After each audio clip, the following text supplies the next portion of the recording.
Lighter రా, ఎక్కడుంది? ఇదిగో.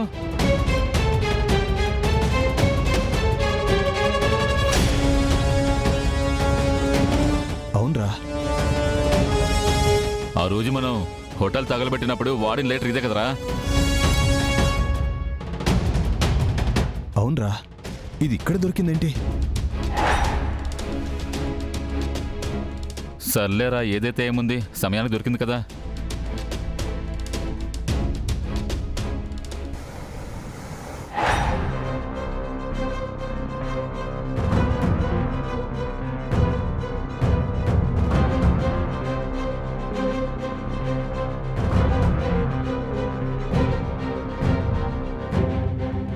Good morning sir. Good morning Harsha. నమస్తే సారు. హాయ్ అండి. ఏంటి సారు, కొత్తగా మన కంపెనీకి క్యాంటీన్ కాంట్రాక్ట్ కోసం మళ్ళీ టెండర్కి పిలిపించారు? నేను కంపెనీని నా హ్యాండ్ ఓవర్లోకి తీసుకున్న తర్వాత కంపెనీకి సంబంధించిన అన్ని కాంట్రాక్ట్స్ వెండర్స్కి సంబంధించి అన్నిటినీ రివైజ్ చేశాను. సో దానివల్ల మళ్ళీ క్యాంటీన్ కాంట్రాక్ట్కి టెండర్లు పిలవాల్సి వచ్చింది. మీకు చెప్పాను కదా సారు, ఇక్కడ 10 ఏళ్ల నుంచి నాకు పోటీ లేరు, ఈ కాంట్రాక్టు నాదే. శకుంతల గారు, ఎక్కడైనా కాంపిటీషన్ ఉంటేనే క్వాలిటీ ఉంటుంది. పోటీ అనేది లేకపోతే మొనోపొలీ ఉంటుంది. మొనోపొలీ ఉన్న చోట క్వాలిటీ, టేస్ట్, క్వాంటిటీ ఇవేమి బాగుండవని నేను అనుకుంటున్నాను. సి, ఇఫ్ ఎనీవన్ కమ్స్, మా క్యాంటీన్ ఫుడ్ క్వాలిటీ ఇంకా పెరుగుతుంది, ఇంకా హైజీనిక్గా, బాగా టేస్టీగా. మా ఎంప్లాయీస్కి ఫుడ్ దొరకచ్చు కదా. మా ఫుడ్ క్యాంటీన్ కాంట్రాక్ట్కి ఖచ్చితంగా పోటీ ఉండాలి. నేను నాణ్యతను చెక్ చేసి మోర్ హైజీనిక్గా, మోర్ టేస్టీగా ఎవరైతే ఫుడ్ సప్లై చేస్తారో వాళ్ళకే ఈ కాంట్రాక్ట్ ఇస్తాను. అంతే తప్ప నాణ్యత లేని ఫుడ్కి మా కంపెనీలో చోటు ఉండదు. So all the best Shakuntala గారు.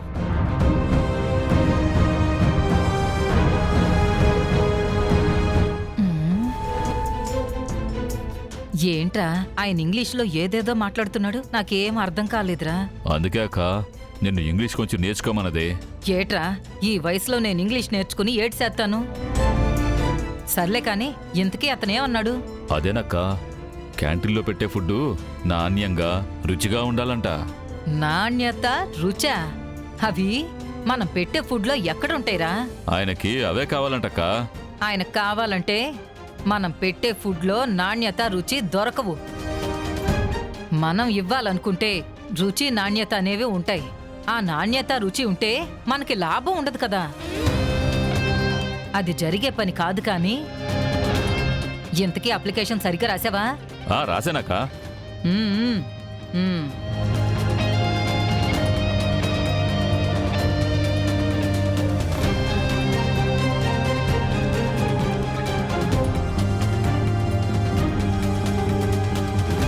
ఏంట్రా అందరూ చాలా ఆనందంగా ఉన్నారు? క్యాంటీన్ కాంట్రాక్ట్ మారుతుంది, కొత్త ఫుడ్ తినొచ్చు, కొత్త రుచులు ఆస్వాదించొచ్చు అని ఏవో కలలు కంటున్నట్టున్నారు.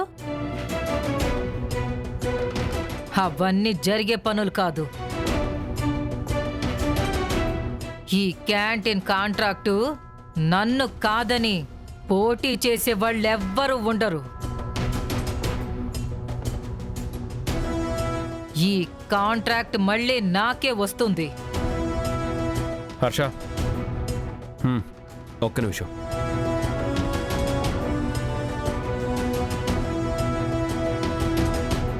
క్యాంటీన్ కాంట్రాక్ట్ గురించి నీతో మాట్లాడాలి. కమ్.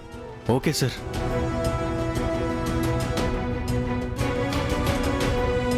హర్ష, మన క్యాంటీన్ కాంట్రాక్ట్కి ఆ శకుంతల గారు తప్పించి ఇంకెవరు తనకి పోటీగా రారా? అవును సార్, ఆమెకు పోటీగా ఎవరు రారు. అందుకే 10 ఏళ్ల నుంచి ఆమెకే ఈ క్యాంటీన్ కాంట్రాక్ట్ వస్తుంది. కాంట్రాక్ట్ విషయంలో అలా చేయడం చాలా తప్పు హర్ష. ఆ శకుంతల గారు అందరినీ భయపెట్టి ఎవరు క్యాంటీన్ కాంట్రాక్ట్కి రాకుండా చేస్తుంది అనిపిస్తుంది. మీరన్నది 100% నిజం సార్. లేదు, ఖచ్చితంగా ఆమెకి ఎవరో ఒకరు పోటీ రావాలి. నిజాయితీతో నాణ్యతగా మనకి ఫుడ్ అందించే వాళ్ళు ఎవరొచ్చినా సరే నేను ఎంకరేజ్ చేస్తాను. ఆ శకుంతల గారు వాళ్ళని ఏమీ అనకుండా నేను వాళ్ళని ప్రొటెక్ట్ చేస్తాను. అలాంటి వాళ్ళు ఎవరైనా ఉన్నారా? అలాంటి వాళ్ళు ఎవరైనా వస్తే బాగుంటుంది కదా. హర్ష, ఎవరైనా ఈ క్యాంటీన్ కాంట్రాక్ట్కి పోటీ వచ్చే వాళ్ళు ఉంటే ఎంక్వైరీ చేయి. నేను వాళ్ళ వెనక నిలబడతానని చెప్పు.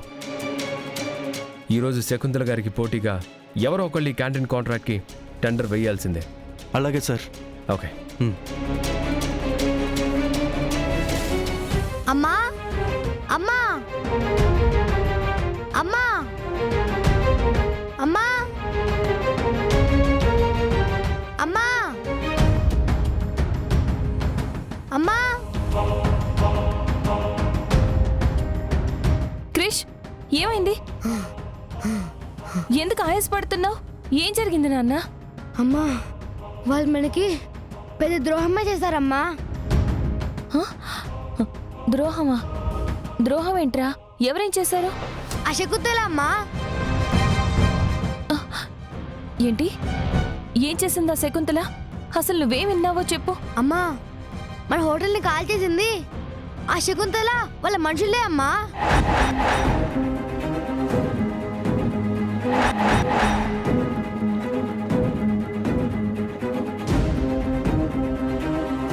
అమ్మా, ఆ శకుంతలకి వాళ్ళ మనుషులకి నువ్వు సరైన గుణపాఠం చెప్పాలమ్మా. రే, నువ్వు చెప్తుంది నిజమే కదా? నిజమమ్మా.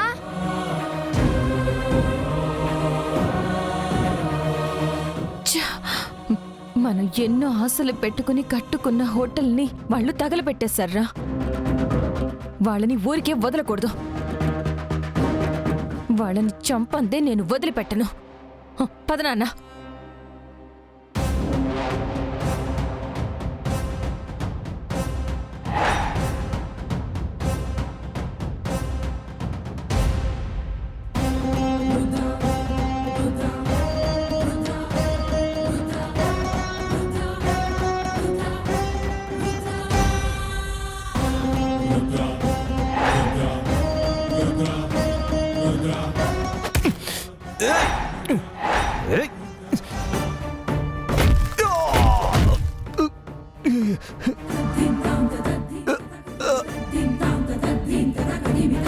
హేయ్!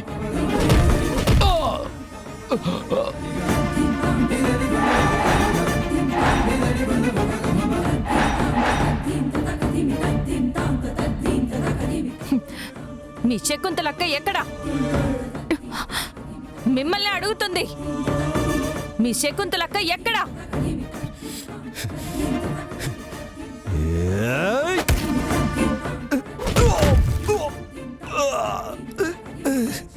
అమ్మా, వెనక నుంచి వస్తున్నాడు. హేయ్!